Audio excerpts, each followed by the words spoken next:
Bom, com muito gosto recebemos aqui dois investigadores e professores que, de alguma forma, têm estudado temáticas relacionadas com esta questão de olhares cruzados. Naturalmente, o professor Alfredo Teixeira numa perspectiva diferente do professor Nuno, mas, de qualquer das formas, foi com imenso prazer que recebemos a notícia que tinham aceitado o nosso convite, e é de facto uma mais-valia enorme tê-los aqui nesta mesa. A ideia do grupo sempre foi, para este colóquio, oferecer perspectivas diferentes. Ontem tivemos uma introdução por um contemporanista, um historiador, o António Matos. Tivemos depois um painel dedicado não só às religiões egípcias, mas também assírias. Hoje vamos alargar ainda mais o espectro e vamos começar precisamente com a perspectiva do professor Alfredo Teixeira, que naturalmente será posicionada noutros âmbitos e noutras linguagens, e foi precisamente por isso que o quisemos muito ter aqui. Isto já é um chavão, mas quer o professor Alfredo Teixeira, quer o professor Nuno dispensam qualquer tipo de apresentação, mas ainda assim, para os mais distraídos, o professor Alfredo Teixeira é uma das figuras preeminentes no estudo da religião em Portugal, e é difícil de classificá-lo epistemologicamente, mas julgo que será um sociólogo da religião, não sei, assim, se quiséssemos aproximar o máximo que pudéssemos da investigação variada e riquíssima que ele faz, e é realmente um privilégio tê-lo aqui connosco para nos falar precisamente sobre o tema que nos reúne aqui, que é a questão do outro religioso, numa perspectiva da ciência da religião, que se chama, a comunicação intitula-se precisamente Ciência da Religião, uma ecologia dos outros. Passava então a palavra ao professor Alfredo, reiterando uma vez mais o nosso profundo agradecimento pela sua presença. Muito obrigado. Saúde a todos e todas os presentes nesta sala, também na sala virtual que nos acompanha. É um gosto partilhar esta mesa com os meus colegas. Agradeço o convite que este grupo me fez, em particular ao Pedro Falcão, que, enfim, uma iniciativa falar somente de como. Bom, quem tem contacto com o sumário desta comunicação percebe já qual é o meu ponto de vista. Portanto, de alguma forma, se calhar eu sou outro neste bloco, porque vou falar não a partir do mundo antigo, não a partir das ciências humanas que trabalham sobre o mundo antigo. Em todo o caso, não me sinto eu próprio outro estrangeiro, já que o trabalho dos colegas que desenvolvem investigação nesta área é sempre um trabalho muito caro. De facto, o meu argumento essencialmente passará por perceber que no quadro do que alguns chamam de primeira mundialização, a categoria de religião foi uma categoria essencial para, de alguma forma, classificar a nova experiência do humano na sua unidade e na sua diversidade. E que, de alguma forma, já no século XIX, a emergência da chamada ciência da religião, seja na versão mais próxima da história comparada, da Wissenschaft, ou no caso francês, a ciência religiosa, talvez mais marcadas para a antropologia, ou então no modelo anglo-saxónico, os religious studies, mais compósitos interdisciplinares. Em qualquer um dos contextos, de facto, a categoria religião serviu para construir uma nova ecologia do humano. Portanto, é, de alguma forma, esse o meu argumento. E começo por me referir, de alguma maneira, à própria mitologia da modernidade.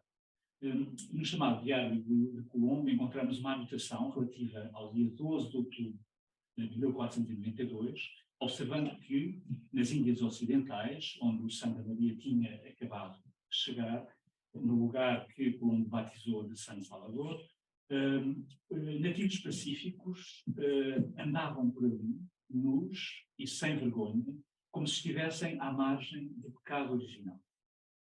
Por isso, Colombo estava convencido de que seria fácil convertê-los ao cristianismo, uma vez que parecia não ter qualquer religião. A expressão é, não têm seita nenhuma, nem são idólatras.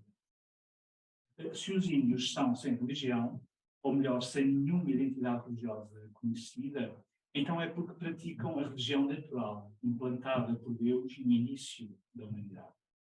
Nesta cartografia cultural e religiosa, os nativos do Novo Mundo não pertencem às seitas da perdição, enfim, expressão simples.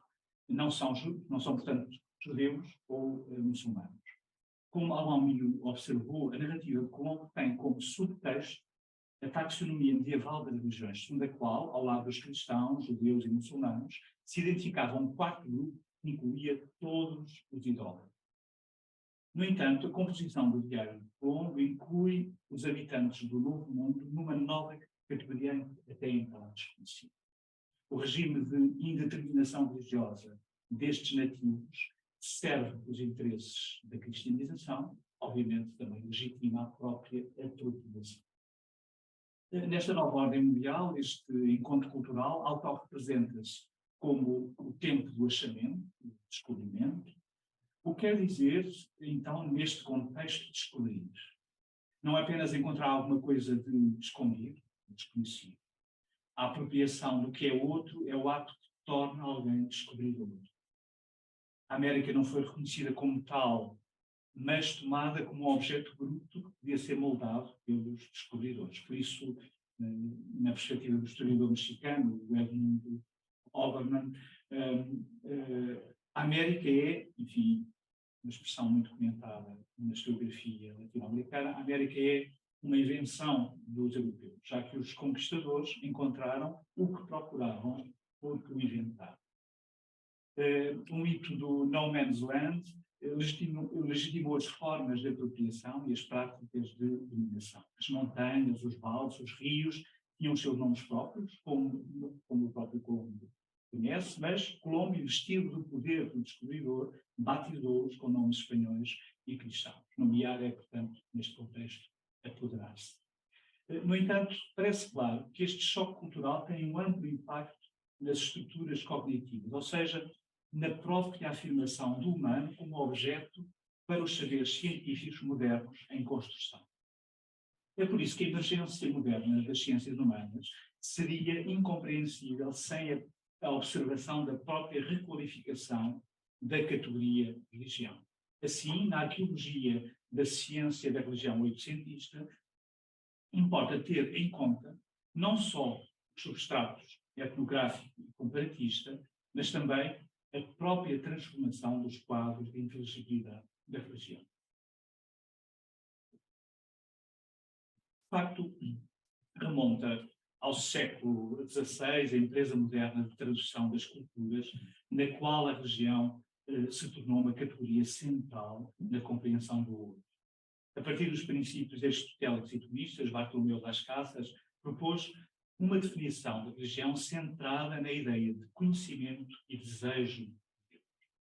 Assim, retoma uma tradição intelectual que supõe que toda a pessoa humana possui um conhecimento inato de Deus, reconhecido como princípio superior a toda a criação. A partir deste horizonte, Las Casas interpreta o mundo dos amarílios a partir da ideia de idolatria, obviamente, mas já uma ascendência histórica cristã. Isso significa que são categorizados a partir da categoria religião. São compreendidos a partir da categoria religião. Em seu entender, os índios têm a presciência de Deus, vivida numa religião invertida ou errônea. Autores posteriores, como Diego Duran, Molina, visando ultrapassar o regime de indiferenciação das práticas dos amerindios, delimitarão o espaço profano, relativo aos costumes, isolando assim o campo da idolatria, do sagrado, que seria então o terreno próprio da conversão. Esta grelha interpretativa introduz a dicotomia de sagrado-profano, suscita uma legibilidade própria naquelas culturas, facilitadora de uma tolerância em relação aos costumes, mas apelando à urgência da conversão face à idolatria.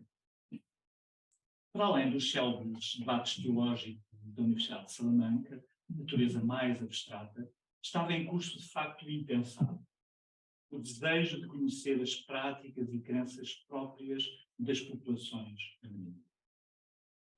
Esse universo de práticas e narrativas apresenta-se como que um duplo estímulo, enfim, aquilo que o Bateson chama o double bind, enfim, fascínio e repulsa.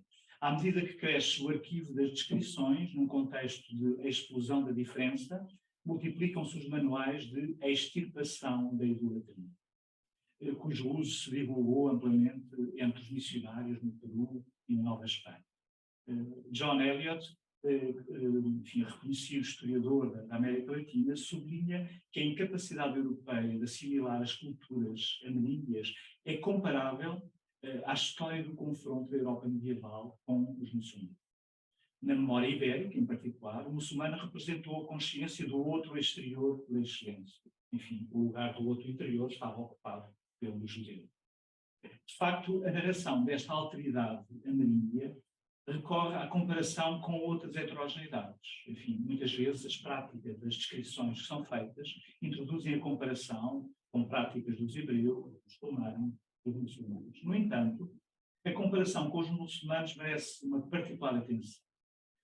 Aliás, desde o século VIII, que os muçulmanos eram representados como pertencendo à pior das heresias, enquanto representação deturpada do Deus único. E por isso, de alguma forma, a categoria heresia era, neste caso, mais conveniente que a própria gramática da idolatria, por causa, obviamente, da presença do Deus único. A idolatria ameríndia, do ponto de vista político, pode mobilizar o horror do extremismo, uma vez que, na sua radical estranheza, os configura como uma humanidade às avessas, invertida. No entanto, na perspectiva da agência religiosa, os nativos podem ser apreciados pela força do sentimento religioso, comprovando a evidência de uma religião natural, mesmo se contaminada pela contingência dos costumes. Como seria de esperar, as atitudes dos missionários católicos e protestantes contrastaram, em alguns territórios, uma vez que para estes, os missionários protestantes, essas práticas tidas por mágicas são exteriores ao campo da própria religião.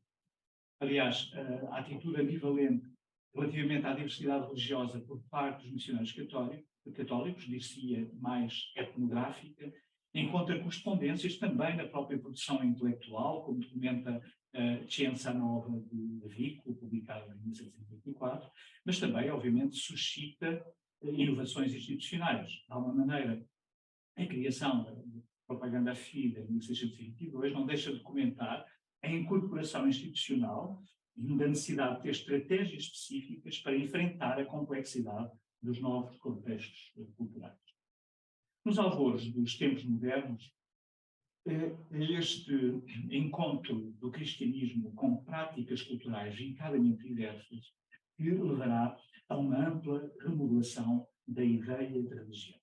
Nas suas novas acessões, não cabia já nos limites das especulações teológicas medievais. O trabalho de inscrição das práticas ameríndias na geografia da idolatria, a partir dos paralelos que oferecia, permitia um melhor domínio do desconhecido, comparando com o conhecido. Neste itinerário histórico, e este é, digamos, o cerne do meu argumento, é o código de religião que permitiu a inscrição do outro, enquanto tal, num quadro de inteligibilidade, mesmo se através da dicotomia verdadeira-falsa religião, nossa-vossa religião. E este modo de operar está na base dos primeiros esforços comparatistas que visavam articular o universal e o particular das culturas, hierarquizando as suas formas.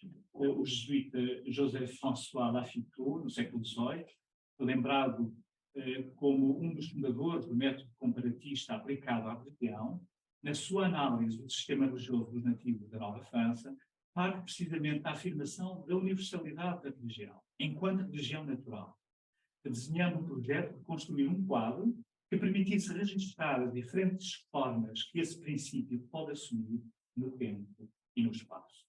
Já no século XIX, Max Müller nas suas lições de ciência da religião, refere a necessidade de estabelecer uma teologia comparada. E reparem, é dessa forma que é, antes de mais, pensada a moderna ciência da religião. Tenha-se em conta que a consciência da necessidade de desconfessionalização do estudo da religião não se impôs necessariamente no quadro de uma luta emancipatória em relação à teologia. Esse quadro de desconfessionalização está ao serviço, precisamente, do princípio da universalidade da religião, que agora substitui a axialidade do dogma teológico. Ou seja, enfim, e aqui sigo uma observação que me parece pertinente do antropólogo Monder Kielland, no fundo, entre o discurso teológico e o discurso da moderna ciência da religião, há um conflito quanto ao método, não quanto aos postulados. A teologia postula a universalidade da religião, postulado reforçado pela teoria monogenista quanto às origens da humanidade. A ciência da religião acompanha o mesmo postulado, mas quer salvaguardar a possibilidade de um conhecimento que leve em conta também a diversidade. De alguma forma, parece poder concluir-se que a moderna ciência da religião parte da necessidade da religião como categoria, pois é ela que torna o mundo diverso inteligível. De algum modo, o mundo privado desta categoria não seria pensável ou dominável. Curiosamente, este Ocidente, que se autorrepresenta cada vez mais como secularizado, não dispensa a categoria religião para classificar as outras culturas.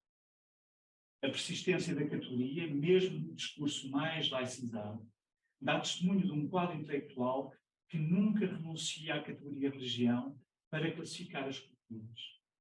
No universo intelectual hispânico do século XVI, o axioma da universalidade da religião foi o suporte de construção de uma linha de fronteira entre a religião verdadeira e a idolatria. No contexto do cientismo do século XIX, a fronteira estabelece-se agora entre um Ocidente secularizado e as outras culturas religiosamente determinadas. No primeiro caso, o outro é o idólatra. No segundo caso, o outro é representado pelo exotismo religioso. Passo agora para um último tópico da minha exposição, que se centra mais na questão da antropologia e do próprio itinerário de revisão crítica deste modelo classificatório que a própria antropologia fez, enfim, na sua construção contemporânea. A antropologia não deixou de contribuir também para a moldagem de um modelo, diríamos, etnocêntrico da compreensão da religião. O antropólogo, em certa medida, exerceu o papel de teólogo da cultura, imputando sistematicamente um conjunto organizado de crenças e práticas religiosas aos membros da sociedade que estudava. De algum modo, tal antropologia, mais do que a compreensão do outro, serviu para explicar a nossa própria cultura, integrando no seu imaginário uma interpretação do sistema de pensamento dos outros, enquanto sistema legível nas categorias por nós construídas. No quadro desta crítica, recorre-se a um exemplo frequente, o exemplo dos pigmeus. A observação de que seriam, nas primeiras antropologias ou etnografias, de que seriam uma sociedade sem religião, parecia torná-los um não objeto antropológico. Este povo, tido por povo sem rituais e sem sistema religioso, perdeu o interesse antropológico face a povos vizinhos, como os Bantu, muito mais integráveis no sistema antropológico moderno, a partir da categoria religião. Por falta de estruturas reconhecíveis, como uma tradição, os pigmeus tiveram dificuldade em entrar na narrativa etnográfica moderna. Por isso, afigurando-se como os mais estranhos dos exóticos. Da mesma forma, na Amazónia, os jivaros ou ribeiros foram considerados uma sociedade aberrante, dando corpo ao escândalo de uma civilidade sem crenças e sem instituições. Na sua anarquia social, no seu belicismo, enfim, exasperaram não só os missionários cristãos, mas também os etnólogos. Similares apontamentos desencadeou o povo Pirahã na Amazónia brasileira, vivendo um modo de vida baseado na experiência imediata da natureza, marcado por uma concepção pragmática de verdade. Vivem fortemente conectados ao presente utilitário. Aliás, na sua língua só existe esse tempo. Conectados aos recursos naturais disponíveis, sem qualquer especulação acerca de um sentido espiritual do próprio meio. Essa espécie de materialismo tem frustrado a possibilidade de conversão ou de descrição. Missionários evangélicos e antropólogos têm partilhado neste capítulo o mesmo desencanto. De outro modo, mas no mesmo quadro de construção do conhecimento, são hoje frequentes as críticas ao modo como as primeiras etnografias do Magreb descreveram a religiosidade das sociedades de tradição muçulmana. Estipulou-se uma coincidência entre religião e cultura, concluindo que todas as práticas cotidianas se explicariam pela sua submissão a uma ordem simbólica corante. O erro traduziu-se no ato de deduzir dos comportamentos dos atores sociais um determinado sistema de crenças, considerando a crença como adesão a um conteúdo e não considerando a possibilidade de a compreender como um modo de ação, adotando o postulado da anterioridade normativa da crença relativamente ao regime. Finalizando, de algum modo, algumas tendências recentes da antropologia optam por dispensar a própria categoria de religião. Ou seja, depois de uma tradição moderna de demanda da inteligibilidade das culturas a partir da categoria de religião, algumas correntes antropológicas pretendem agora suspender a própria categoria, talvez até cancelá-la, para evitar os seus efeitos sobre-interpretativos. É uma reação curiosa. Podem aproximar-se deste registro de vigilância epistemológica sobre os riscos sobre-interpretativos da categoria de religião, os desafios propostos por um antropólogo francês, o Albert Piet, que ele chama a etnografia do detalhe. Enfim, e resumo apenas a sua, uma vez que estamos a chegar ao fim do tempo, resumo apenas a sua posição. O antropólogo tem, no fundo, reafirmado a necessidade de promover, sobretudo no âmbito dos monoteísmos, uma etnologia que não seja esmagada pelo imperativo culturalista que direciona o olhar móvel do etnólogo na perseguição de um modelo cultural que as sequências de ação indiciam, mas antes um modelo de etnografia que se fixe nas próprias ações. A partir deste horizonte crítico, o olhar torna-se mais sensível à possibilidade de os agentes e as ações se encontrarem no cruzamento de uma pluralidade não harmonizada da referência. Isso mesmo que tradicionalmente se designou de cultura. Em última análise, o projeto de Albert Piet tem a ambição de dar cumprimento a uma última desacralização que atinge o próprio conceito da religião. Ambição bem patente na insistência, por um lado, na necessidade de uma análise sociosemântica do que as pessoas entendem por religião ou religioso, o que percebem como gesto ou enunciado religioso, mas também, por outro, a necessidade de partir das práticas das quais a religião é a projeção. Parte-se assim do princípio de que não é possível fazer corresponder linearmente as crenças do indivíduo a um conjunto cultural, como se os indivíduos acedessem a essas representações de forma totalmente transparente. Nesse sentido, e para terminar, recordo as observações do antropólogo americano Rodney Needham. Enfim, a observação neste sentido é quase um lugar de vigilância antropológica. Os indivíduos não acreditam necessariamente naquilo que dizem os poderes e os saberes de uma dada cultura. Muito obrigado.